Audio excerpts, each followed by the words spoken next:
Serious.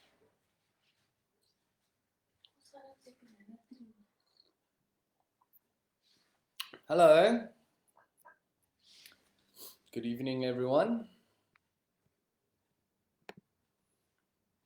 Hope you guys are okay. I'm still waiting for people to come on. There we go. There's the first one on. Hey.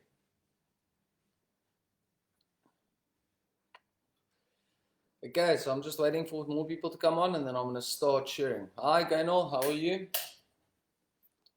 Hope you're well. So I'm smoking my premium Dr. Michelle Leroux. How are you? And guess who replies straight after Clutchy? Your only customer. Lekker Clutchy. Gaan goed my bro. Wat sê jy?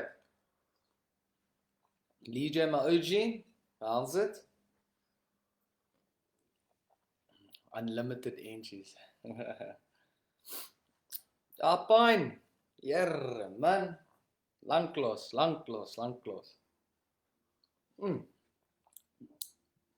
Okay. Hi, Charlene. Okay. Lekker. Sorry, I just need to assemble my mind here quick. So a lot of things has happened, and I've got a good feeling I need to share it with you guys tonight. And yeah, just to let it sink in of how great recovery is, number one, and what it would have been like, because I was in a similar situation than what I was this weekend. Obviously, most of you guys know or what's happening. Ah, Chris, how's it, my bro? Lekker. And Ure, hello, Gladwin. And I will explain to you guys now what happened and where it's gone and where it's come from and this and that and what's the difference tonight. So I can see there's not a lot of people on tonight, so it's okay. I'm gonna start. Lekker. All right, cool. Okay, just close our eyes quick for a quick prayer, please. And it's God, grant me the serenity to accept the things I cannot change, the courage to change the things I can, and the wisdom to know the difference. Peace. Okay, cool. So, as you guys know, my name is Richard Ferreira. I'm an addict. It's kind of weird to say that I'm 30 years old. Old Balial already, they say. Yeah, it was my birthday this weekend, and most weirdest of things, well, not weirdest, God in mysterious ways, working in mysterious ways happened this weekend. It's absolutely amazing how things have changed in my life and how I can respect or appreciate things these days. How I'm doing is I'm okay. I had a very sad weekend this weekend. I lost my grandmother this past week, Tuesday.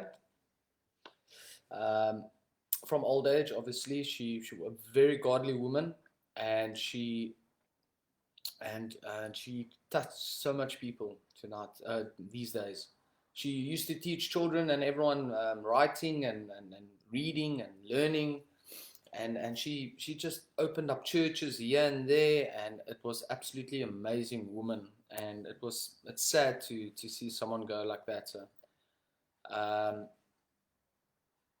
but she did her time. You know, I think what made it easier for all of us, from my family and everything, she died in a subtle way. You know, she died in a sleep, and she's in a better place where she needs to be, and or where she was. I still get a tear in my eye thinking of it. This was a grand that called a Grand Sally, and this was a grand through all my time. She always supported me. She always sent me messages, let me know how it's going, and and my grandfather died. This is the situation I'm going to compare it to up to now. But this is where just where I was in active addiction, I couldn't have seen or appreciate the differences that I saw now today. You know, as you all know, I went to Kuruman this weekend. I left on Saturday morning. Thank you guys. Sorry, I'm not all happy and joyous tonight. I'm still processing the thing, and it was a grand that was close to us. You know, even though we stay in Cape Town, and she was all the way in Kuruman, mostly Pretoria. You know, she was still very dear to my heart and dear to the family. It was a tough loss this weekend, but the most amazing things happened. Okay, so I went this weekend to Kuruman on Saturday morning. I drove with my mom and my brother, and thank God that we got there safely, nicely, everything. And I came to realize the situations of how the family works. You know, there's always a saying of elke huis het sy kruisie, and every house has got its cross. You know, bears its own cross, and I saw that imminent this weekend. And I put myself in those shoes. You know, I actually put my mom. I actually tried to put my mom in that situation where my mom was so embarrassed to go to a bowling club, go to everything, because everyone was going to ask how I am, and she never knew how I was, because each and every day I was mostly walking down the streets of Voortrekker and using a Markham's account card to buy phones and resell it again so I can get quick money and then go to Grand West and all these things. And my mom actually got so embarrassed and feeling so bad that she didn't even want to go to a bowls anymore, because she was too embarrassed to ask to speak about me. And that's how far I pushed my mom.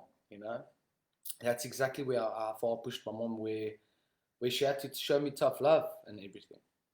And so, sitting in Kuruman this past weekend, you know, seeing everything. For me as an addict, I see everyone's faults very quickly, but I also don't see mine. I see mine the last out of everyone. And I guess it's most probably for everyone as well sometimes. And it was quite shocking to see some situations not the way it's supposed to be. But you know, we accept the things we cannot change, and we have the courage to change things we can. I'm not saying anyone was worse than me or worse than our family, or anyone's family is better than my family. Nothing like that. Everyone is gradual. Where I have problems that are worse than yours, you have problems that are worse than mine. So everyone's equal in my eyes. I never judge. It's just it's sad to see what could happen to people if someone gets torn away from them. You know. I just want to hope that my auntie is watching, Auntie Lynette, and I'm just sending her the biggest regards and love from my side to her. What an amazing woman. She sat by my mom next to her bed for the past 2-3 years, even more maybe, I'm not 100% sure, and looking after Grand Sally and giving her all the love and attention and care and keeping the family up to speed. And I just want to say thank you, Auntie Lynette. It was absolutely amazing, and it was great to see her. This is an auntie I haven't seen in about, I'm 30 years old now. I haven't seen her in about 17 or 18 years. I haven't seen the family that it was my birthday this weekend, as you guys know. And 2 weeks before my birthday, me and Joni sat and we spoke. What do I want to do for my birthday? And I thought to myself, okay, well, let's get the family together. You know, my family, my mom and my brothers, and her family, her parents, and her brothers come together. You know, we just have a braai or something like that. You know, the restaurants were open, so we thought there was a good chance. And literally, just the week before, I get the phone call of the bad news, what is happening. Now listen to how God works out. And the funeral was on Monday. My birthday was on the Sunday. God came my wish true. And this is what I'm talking about today, how beautiful recovery is, because I could see it. I haven't seen those family in 15 to 20 years, blacks. I've never met the one cousin that I saw there. I've never met my small cousin, what you can claim here, you know. I've never met them ever.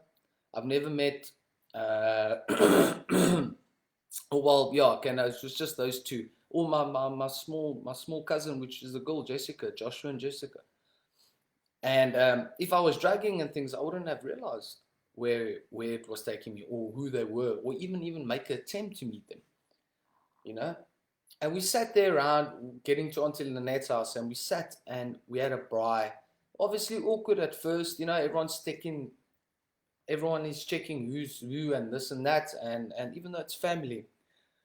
And it was quite a shame to hear that when one of my uncles said that, you know, we can't make this a ritual where the only time we see a family is on a birthday or on a funeral. And it hit me, and I thought to myself, what effort am I putting in for my family? The people that supported me. My grandmother that always messaged me 6 o'clock in the morning, "Are you okay, my son? I'm praying for you. God is looking after you."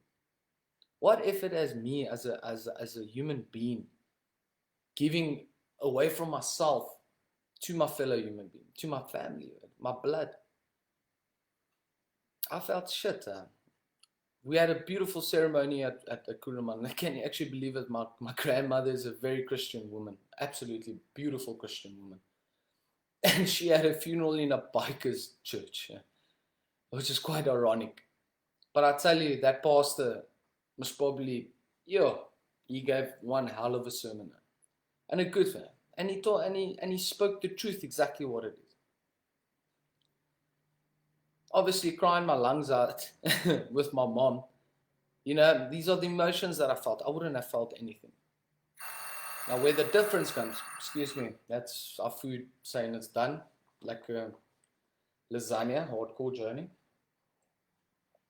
And when my grandfather died, I was mostly drunk. I maybe spilled a tear here or there. And I tell you, there was no emotion at all. I loved him. He was a very big pillar in my sporting career. He also got Springbok colors for boxing as a coach. And I followed on from there. Then my uncles and then me. And the difference is that I never actually made an effort to speak to the family. And when back then, now today, it was actually such a pleasure to see them. It was absolutely amazing to see family that I haven't seen in years due to my addiction that has happened. I'm but in a sad state tonight speaking about this. I'm not 100% processed for everything that has happened this weekend, but it's good that I'm sharing it. They say problem shared is a problem halved, you know. Although it's not a problem, it's situations that has happened. So after this, all what happened, we had my birthday where the family sat. Absolutely brilliant to sit with my family, and that's how God changed it. I wanted to go small, local Cape Town, and God said, no, my son, not today, not today. You're going to see your family that you haven't seen in years. And it was absolutely breathtaking, you know. I first thought like, you know, Kuruman, this and that, and this and that. But then I put myself to the side and did what I needed to do. And once I got there, it was probably the best decision I made because I enjoyed it so much. Just catch up with everyone, do this, do that, you know.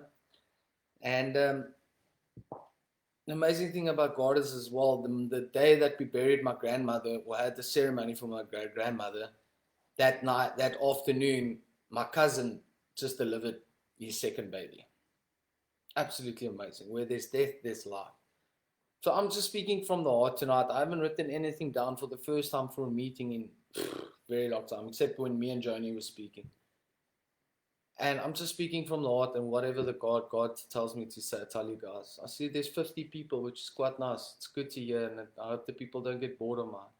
But I'm here to express my gratitude to my higher power, oh God, as we put it, for bringing me this far, for bringing me into my years of my early 30s, where I'm sitting as a sober person. Beautiful job, beautiful girlfriend, beautiful house, beautiful life. Absolutely beautiful. Just to think, in a matter of 3 years ago, I was goners. Goners. I would have probably not even been invited to the funeral, or wouldn't even care, or even know. Even worse. So I'm sitting tonight here, imploring everyone outside here who's in recovery. Well, not. Let's take the recovery people out. You as a human being, what effort are we doing for our fellow human beings? What extra lengths are we going for them?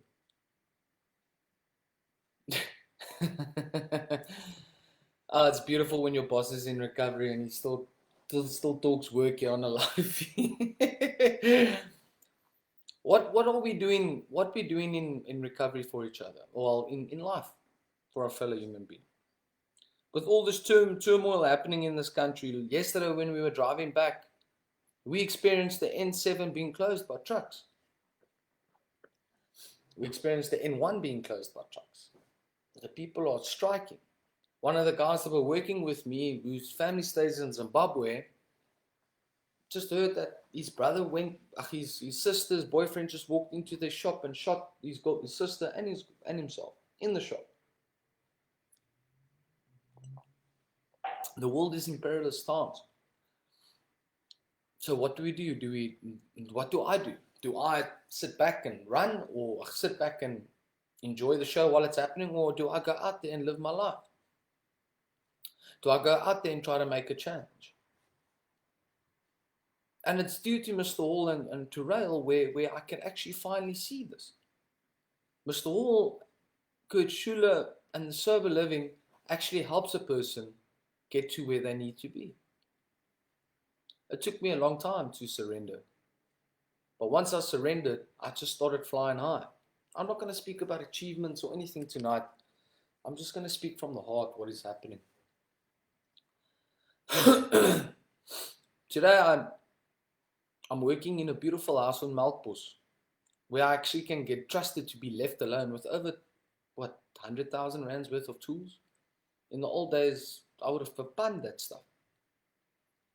And you know how amazing that is. Amazing how your life can get changed around without even you knowing it, just by doing the right thing.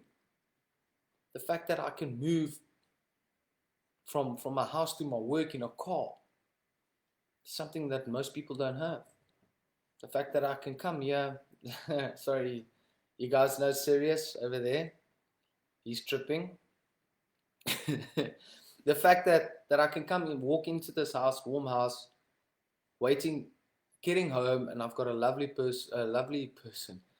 beautiful girlfriend, Joni, and my beautiful cat waiting for me.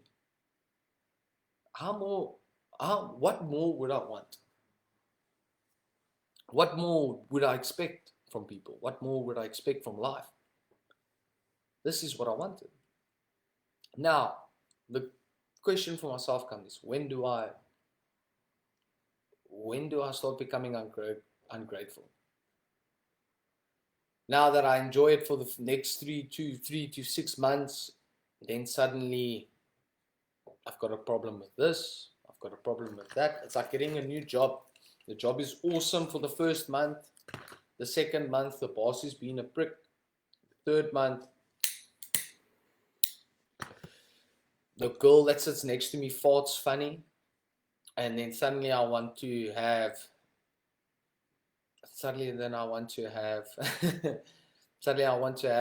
warnings written out, and I can't work with this person, and then I look for another job. Or the money's not good enough, you know? No one is willing to do the work.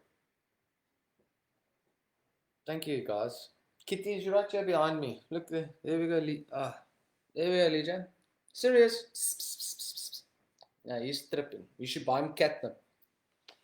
Anyway, okay, so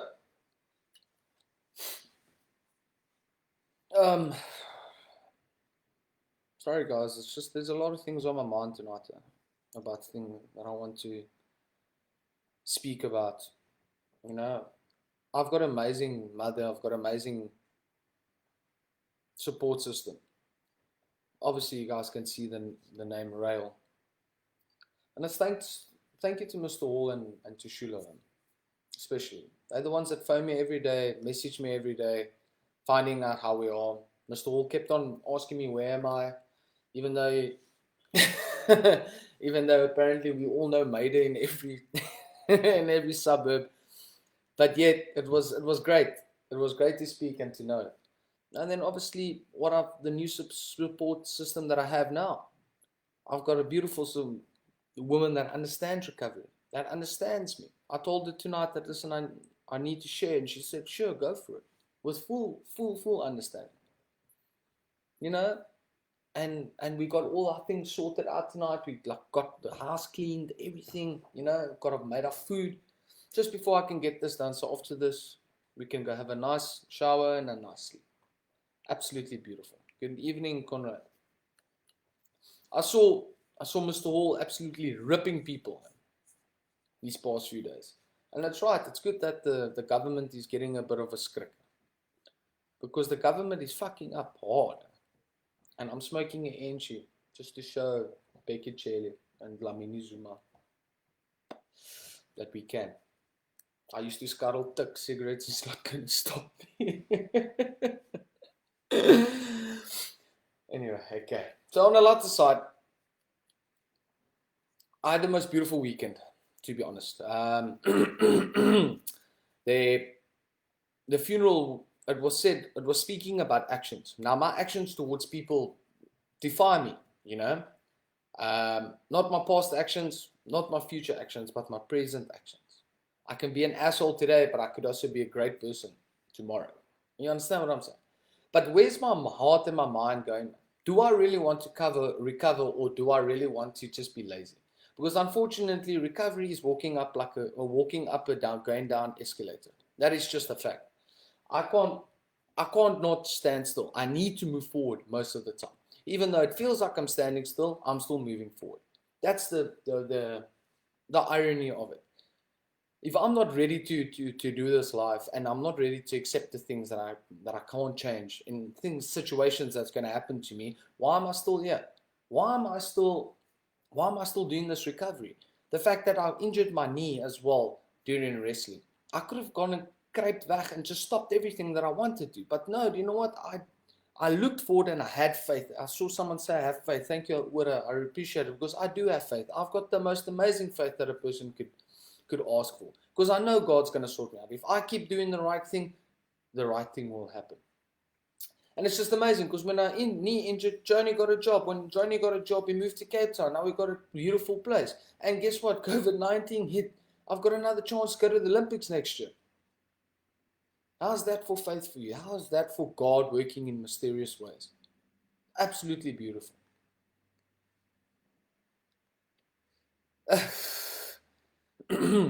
Klatje, het jy nie miskien dalk 'n hit geslaan nie, my broer? We have to watch out for each other. But thank you for your thing. I'll drink my coffee. Oh gosh, it's up.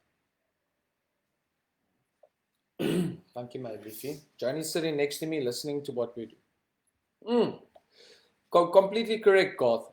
What do we do now? Because I can't expect to be the CEO of any company tomorrow. I can't expect to have the boss's benefits if I'm not willing to go through the links that he has to go. My boss told me the other day that he had to sleep in his car on site because there was no petrol to go home and come back to site the next morning. That's the lengths that we are willing to go. And he's a beautiful man. He's 6 years sober. My other boss is 4 years sober. And we're all doing recovery. We're chanting recovery here, this and that and that. And it absolutely brings the best out of us. It's exactly like RAEL. And RAEL, there's no place like it on this planet. Everyone can tell you who was there. Yes, we don't take cut. But yes, we have a good time. Because if I can't laugh, then why am I here? Oh, don't let me forget about this one. Oh, gosh. So, I was on a meeting on Sunday night, and one of the NA meetings, and I got an old friend there. Well, let's say old person, acquaintance. There we go. Thank you, Johnny. That I met through my recovery road. Only about 2 months sober, most probably. And I made a joke of saying I knew this guy and everything, and then I made a joke. I said, I hope he's still sober. Oh my gosh. This man had a hissy fit. This guy sommer posted on my Facebook wall. Now, back in the day, that was a big thing to do, but it's not that big anymore. And it's actually quite frightening. And now this is also where I'm making a point. How do we have fun in recovery? How can we not joke? If someone's going to ask me, I hope you're still sober, I'm going to tell him, well, I'm going to show him my actions that I'm still sober. Huh? I have to. Huh? Otherwise, everyone's going to say, that's like exactly like someone criticizes my work. Someone criticizes my living. Someone criticizes the clothes that I wear. Am I going to take it personally, or am I just going to keep quiet in my actions and prove it? The fact that he has the audacity to ask me if I'm still sober is absolutely insane. I wouldn't be on this platform if I was sober.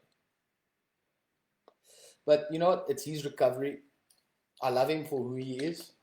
And I actually had the balls and the program to admit my wrongs. Maybe I made a joke where it wasn't meant to be. But the repercussion, it's not leafy, it's engellief liedje. But the consequences of our actions is we need to realize them. You know, I can't expect to steal someone. I can't help to steal someone's phone and expect not to be reported. Hello, Mr. Hall. Love you, man. Yes, I miss you. Thank you for contacting me today and looking after me. And I'm sure Joni also sends a love. And we miss the farm a lot. I can't wait to come there and come give you a hug, Mr. Hall. And then it's almost my 3 years, guys. So if you want to donate any gifts, please drop it off at RAEL. Any gifts that you want to. And I think a new TV and a new couch or something like that could work. But anyway, so I have to accept who the people are. I can't expect my mom to have a trip and then I have a hissy fit because my mom's tripping. It's like my mom trusting me again to go to the shop, although she does now, but yet again, now she doesn't want to give me the car because she doesn't trust me. She looks at my patterns. If I took an Ocean View, sounds very familiar. I used to work at an Ocean View. And I have a hissy fit, and I go wrote right on a wall or anything like that about how she offended me. I understand standing up for what is right, but yet we need to take jokes in recovery. That's what I love about it. You know, this world is serious. Recovery is serious. But if I'm gonna be serious most of the time, I might as well go joke because then I'm dry drunk, or I'm white knuckling. That's the difference. And that equilibrium, I like that word, the equilibrium between everything, trying to balance the scales of life, trying to find the balance of life, trying to be the balance of life is the difference. And I could never have done that because my scales was all drugs at the one point, boom, and the rest were just up. It was never like this. And so we take grain for grain, blip, blip, blip, and we balance the scales out. So those are the things that just happens outside. Anyone that's listening that is inside rehab, it's not the most easiest day. If you don't work a solid program, you're not going to stay sober outside here. In order for me to lose the desire, I need to work a program because that's helping me losing the desire. I won't say I'm not confident enough to say that I've lost this desire to use, but yes, I have. I haven't had a craving since after 3 months, 4 months. The thought has been there, but I nip it in the bud immediately. I'm just as vulnerable as anyone else. And yes, I've came across alcohol. Yes, I've came across drugs before while I'm in recovery. Yeah, but if I'm going to entertain those thoughts, I might as well just go back and drug. Have to.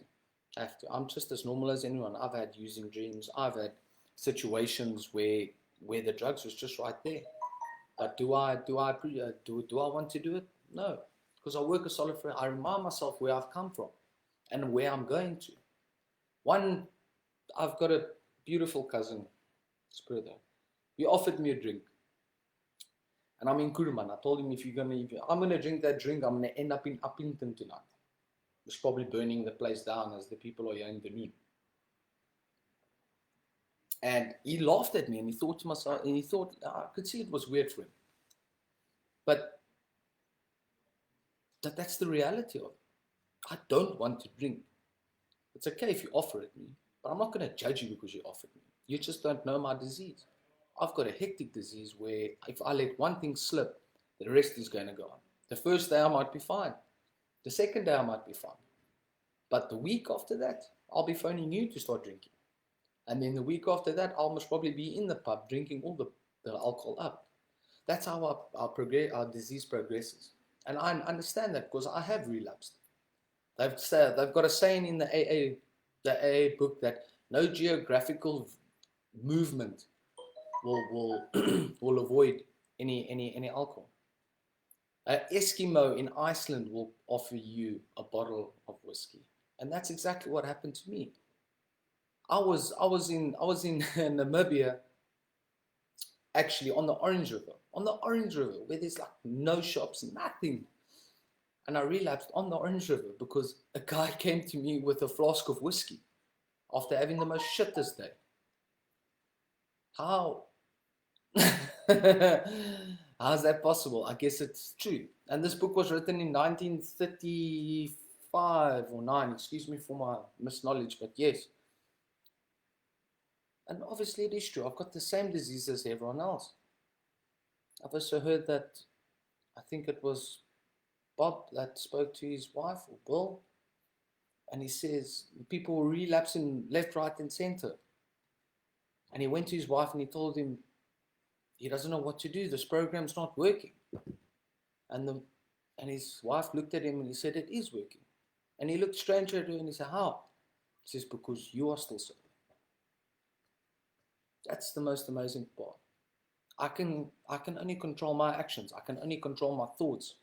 I can only control my behaviors. I can decide to strip my mood every day for everything, or I can just put my head down and move forward. It all comes down to acceptance. You're running on a last packet of inches. I'm not tripping over it, but I have to accept the things I cannot change. I just can't. I just can't go into a rut of everything. So I'm going to go on a bit on how these past 3 years have been. I think me and Joni have been living quite a fairly good life. We eat well every night. We've got a house over our heads. We've got a new addition to our family. It's fucking naughty as shit, but it's beautiful. Okay, serious. Look at everyone. Say hello. Hello. Absolutely beautiful. But I didn't get you from sitting on my gutter. I took the brunt what I needed to do. Whatever I was in the wrong, I accepted it. Whatever came my way, I had to decide, am I going to use it or am I going to lose it? As Mr. All say about a meeting, we chew the meat and we spit out the bones. If the shoe fits, wear it. You know? Typical 45 rand inches. This isn't a page to advertise Garthy, but I love you, man. Inches. Which inches? Johnny asks. But anyway, so the past 3 years have not been easy. I'm struggling. I've got a disease above my drug addiction disease. I needed to maintain that. I needed to make the effort to get myself right, get myself healthy. I needed to get myself fit because I wanted to get to Springbok level again, to go tour for Africa. I needed to balance my work. I needed to balance my recovery, and I needed to balance my cleansiness. If my house isn't in order, I'm not going to be able to go out there. If I leave my house and not make my bed, my first task of the day is not going to happen. Premium. I've also got premium. Hardcore. Like a ore. Like a you guys are wrong, so wrong. But why not? All those things had to be placed in order, to get the result that I have today. Where it's so ingrained into me, that routine, that spiritual level, that drive, that motivation for the next day. I can't have a bad day and I expect to lash out onto everyone around me. For what reason? How's that going to control my behaviors towards anyone? No one has done anything wrong to me. Why am I acting out on them? I have to accept the things. I have to take recovery on full head on. It's not a spectator sport. It's a participation sport. I chair one of the meetings in NA, and actually got a good compliment the other night of saying that I chair quite a good meeting. Not that it sounds like right now, but I'm just sharing from the heart, speaking as a person to a person. One of my cousins are using at this point of time. I don't want to mention this, but I have to. And I spoke to him, and he's in a rut. No job, nothing. Hasn't got any income. Family's also not the best of places. And it's in that rut, and I looked and I thought to myself, fuck, there, by the grace of God, go I. That was me a few years ago. And he's quite a bit older than me, and I respected that. But yet, I needed to, how can I say, I needed to get my point across. If I don't have a job, I'm going to put my foot in there. Even if I have to slant or even be a petrol jockey, I have to put my foot in somewhere. The income has to come. How do I get the ball to start rolling if I don't put the effort in? And that's unfortunately how recovery works. If I want the rewards and the blessings from my recovery, I need to start doing the work for it. If I want to become the CEO of my company, I need to start doing the work for it, and taking the cup for it, and taking the brunt. My actions, my thoughts become my behaviors, and my behaviors become my actions, and my actions become my consequences. If I'm going to have bad thoughts, I'm going to have bad behaviors, I'm going to do bad actions, and I'm going to have bad consequences. Simple process as that. If I wake up in a cuck mood, hey, it's on me. I can't take it out on anyone else except myself. So, I feel older as I sit here. 30 years old is quite achievement, but I'm starting it off on a great foot. I'm starting it off on the most positive foot that I could get. I've got ahead of in time. And then what are my goals towards it? Now that I've got the house, got the key back to the door, got the key back to the house, I've got a car, I've got a girlfriend, got to work. What, am I going to stop now? No. I need to keep on setting myself those goals. I need to keep getting myself forward. Otherwise, I'm going to stagnate and procrastinate. Then nothing's going to work into my way. And I implore you guys to keep working where you are, even though you're sitting in a very tough position. No matter what position you are. There are people that are sitting without food and without water and without electricity tonight. the situation at my auntie and them, they don't even have electricity. They've just got solar panels. I don't think 30s, they call it the dirty 30s, EJ, not the dark side. My life's only starting now. I've been to the dark side, but I've come back now. God has shown me the light towards it. And again, this weekend, He showed me He's ever present. Listen to this. Look, there's so many stories that have happened this weekend. Due to my cousin that's using, to the family that doesn't have this, that, misconnection of anything, no one's approval. Thank you, Charlene. Thank you. That is true. All doors will open for me, yes. But I have to implore the people. It's not happening by chance. It's not happening by chance. I had to do what I needed to do. I needed to go through this shit. None of you guys know the exact path that I had to walk in RAEL. You've heard the funny stories and the good stories, but there were bad stories as well. I'm still an addict. You just have to remember that. But I put that aside now these days. And so when my grandmother died, everyone shared their valuables. Well, my mom and her sisters and brothers. And one of the possessions came through of a medical alert bracelet. It just shows you how God works, and it shows you that Grand Sally is here no matter what. When I went to Israel with Joni and Mr. Hall and all of them, Joni lost her medical alert bracelet. Now, what the medical alert is, some things written on it. And what are the chances that my grandmother has the same? Absolutely same bracelet as what Joni did. And the best part as well is that bracelet went twice to Israel and came back. And Joni lost hers at Israel. And the family thought, well, Joni's part of our family. Let's give it to her. How amazing is that? Something so small which I would have never recognized ever in my life. But that's how God works. That's why I'm grateful for today that I could have. I'm grateful to have, fucking petrol in my car. I'm eating lasagna tonight. Drinking coffee. Sitting on a laptop. Sharing my story to everyone. You have to remember that I'm a drug addict that walked the streets of Voortrekker. That sat 6 out of 7 days in Grand West because I had nowhere else to go. That literally slept in his car for about 7 months. That didn't want to go home because my mom and them were influencing my using. I ran away from there.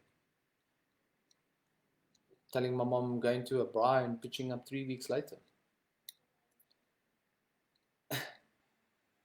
Dabbling with the Congolese dealers. Dabbling with the hookers that were there. Can't believe what how I sit today looking at how beautiful this is. My eyes are tearing, literally.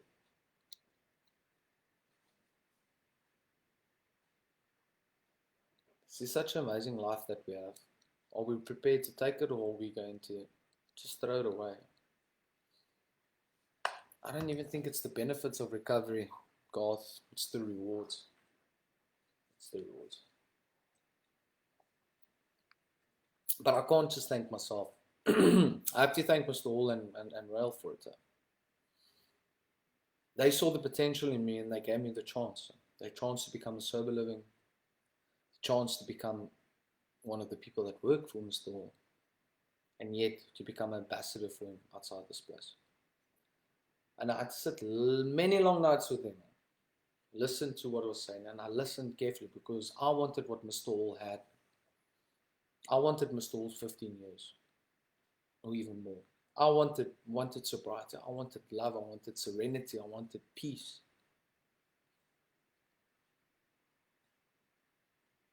I didn't want to go home back to my mom and fuck her life more.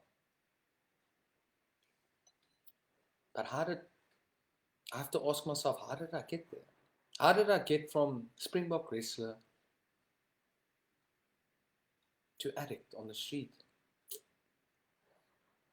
I guess I wasn't listening to the people, seeing the signs.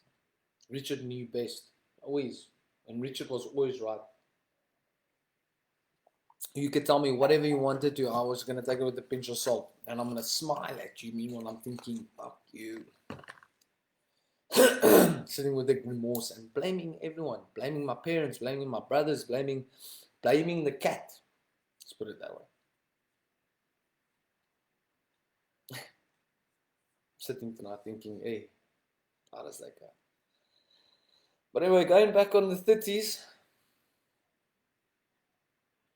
yeah, I guess the next step is marriage and children. I hope my girlfriend heard that one. Sorry. I've never seen Joni smile so big in her life before. But yeah, that's the plan, huh? That's what we're looking forward to, and that's the fact that I can concentrate on that these mornings. That's the fact that I can work towards it. It's achievable, and that's what recovery, and that's what RAEL, and that's what Mr. Hall gave to me. He gave me that choice.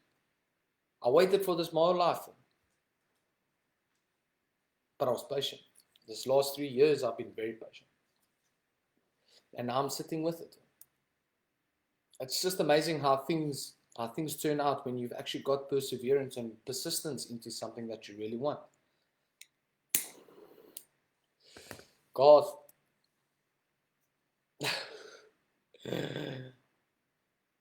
Don't take my inventory of entries, man. Leave me alone. Worry about yourself, man. I'm the one that's working, not like you guys. Ooh, sorry, I shouldn't have said that.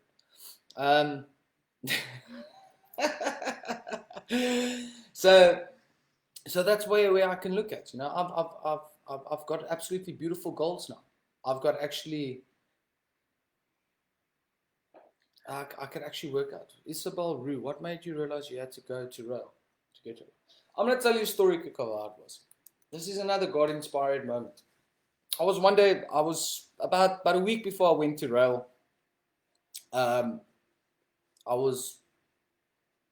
I conned my mom to to book me into a bed and breakfast.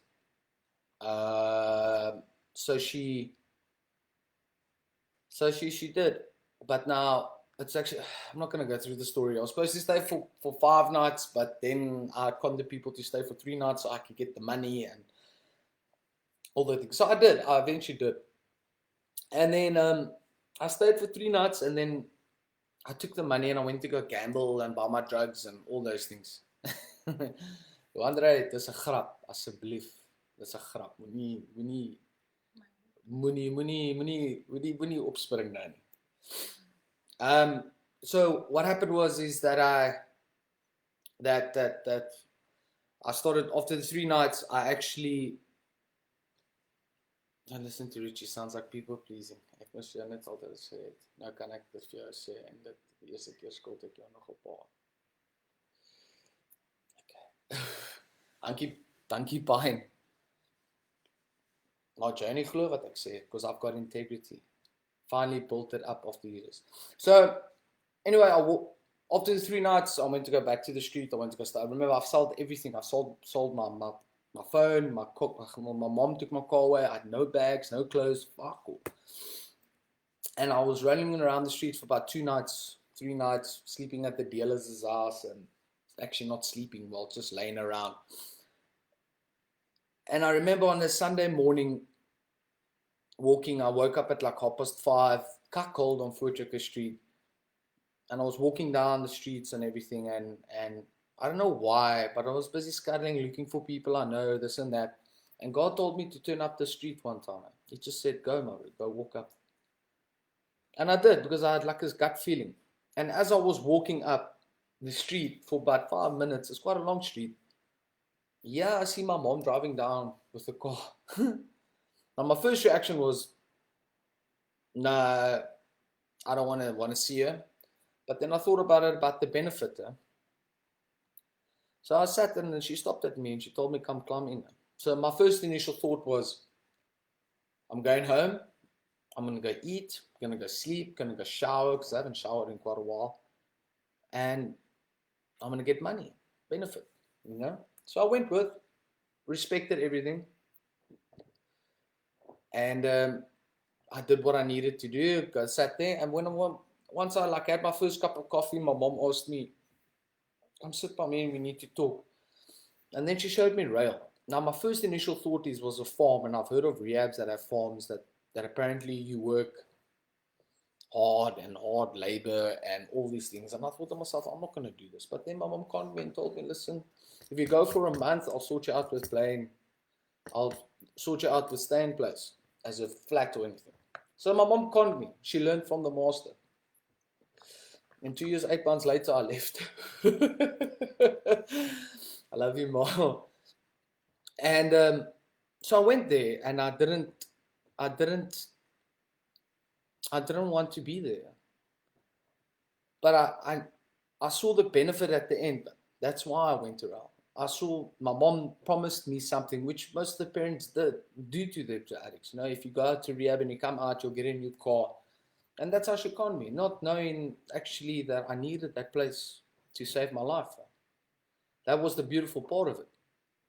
Because as I say, and yes, I ran away after a month. I ran away because I didn't have energies. I didn't have food. I ate all my luxuries because I was uitgevriet. I wanted, when a Drug Addict comes down of things, he actually he eats anything in front of him. And I ran away, and that's when the night when my mom shut the door closed on me. She said, enough is van tot hier, nie meer verder nie. And that's when I realized that my life needed to change, because the face that my mom showed me was just intense, and she helped me through everything, through all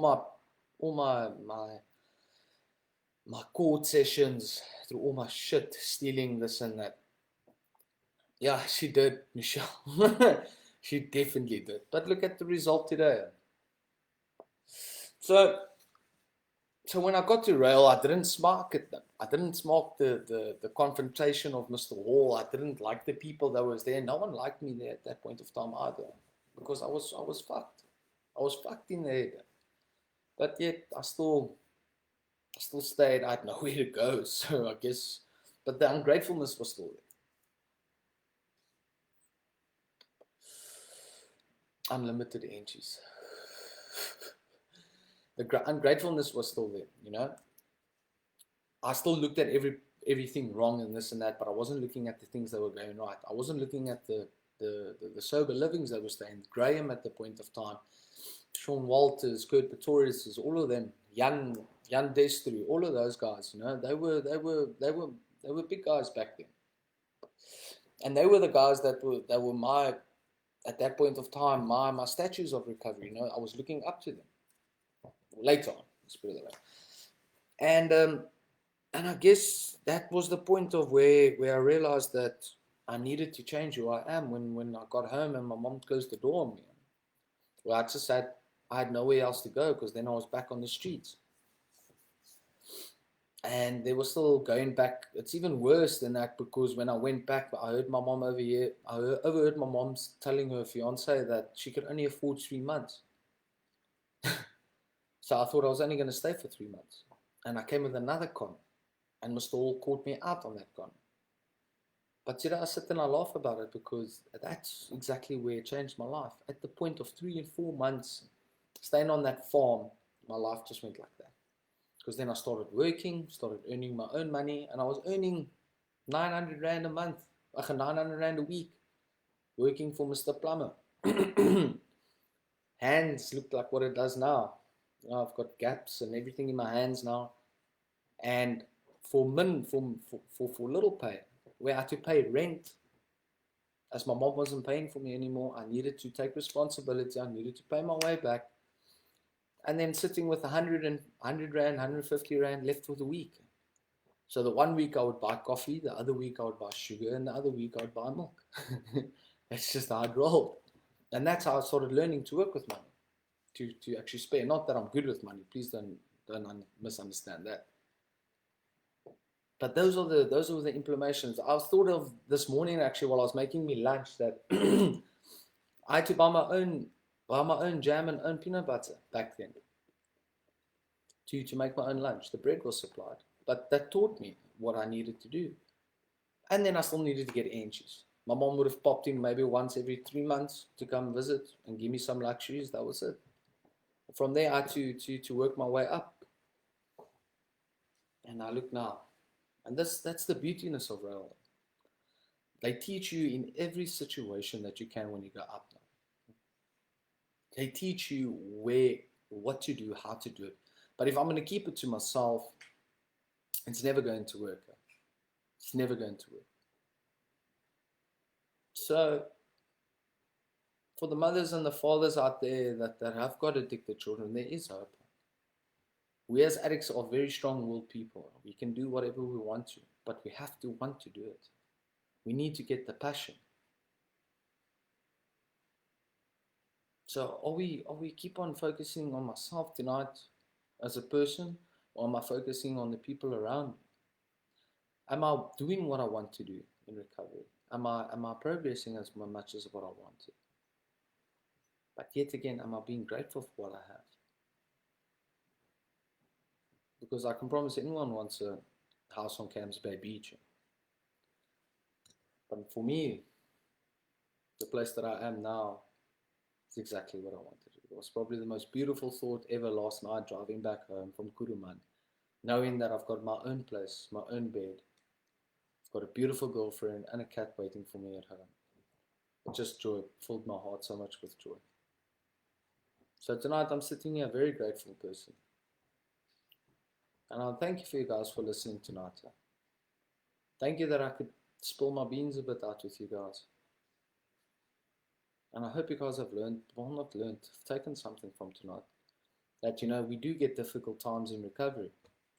And we do get situations that baffle us completely. Going back to my first point is the fact that how I handled my grandfather's death compared to now how I handled my grandmother's death is completely, it's yin and yang. It's a complete different situation. How, it just depends on me how I take it. So life is always going to happen, no matter what. People come and go in your life. Am I going to take the opportunities that I have tonight or today and do the best, work it to the best of my abilities, or am I just going to go with the flow and rather not be a leader but be a follower? And leadership is a very lonely place, apparently. So yeah, so thank you for listening to me, guys. Thank you for giving me the opportunity to share. Thank you, Lijo. Thank you, Mr. Hall. Thank you, RAEL. Thank you again for saving my life. And thank you that I could sit here and be vulnerable. Because I'm not scared to be vulnerable anymore. If you want to cry, I'll cry with you. If you need a shoulder to cry on, I'll be there. That's the difference of where things are tonight. So I want to say I love you guys all, especially Garth and Clutchy. I love you guys a lot. Thank you for listening. And just want to tell Mr. Hall and RAEL, keep up the good work. And I hope there's more legacies that will come out. Fine. Hou in kontak my broer. Asseblief. Ek hoop jy is nog reg my broer. And it's great to see all the old people here and all the people that was with me on the farm. It's absolutely amazing. And I just want to say that, you know, it's not the recovery that is difficult. It's the resistance to it. Am I allowing recovery to happen, or am I allowing what I want to happen? I love you guys a lot, and thank you for listening tonight. Hope you guys have a beautiful day. Keep warm. Tomorrow is nice and cold. And onward and forward, they say. Is there anyone that wants to ask a last question quick before I go? I've still got about another 2 or 3 minutes left. And yeah, we can listen to it.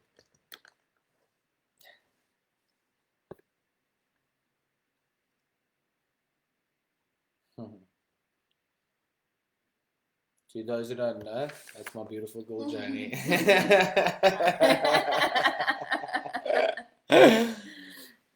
Bonnie, ek mis jou ja. Jou en jou katpraat stories wat jy vir my hond steel van my af. Maar ek's lief vir jou, man. Jy's net baie uit aksie uit. Ek sal wil vir jou meer vir jou sien. Is reg so glad one. It's a pleasure, my bro. I hope you're well. Yeah, so I hope you guys have a beautiful, beautiful night. And have a beautiful day, and I'll most probably see you guys in 11 days. By God's grace, I'll be celebrating 3 years sober. Thank you, Charlene. She's the most amazing person I've ever met in my life. And I hope I'll see you guys soon again. And I thank God for this platform so we could share. I love you guys a lot, See you again.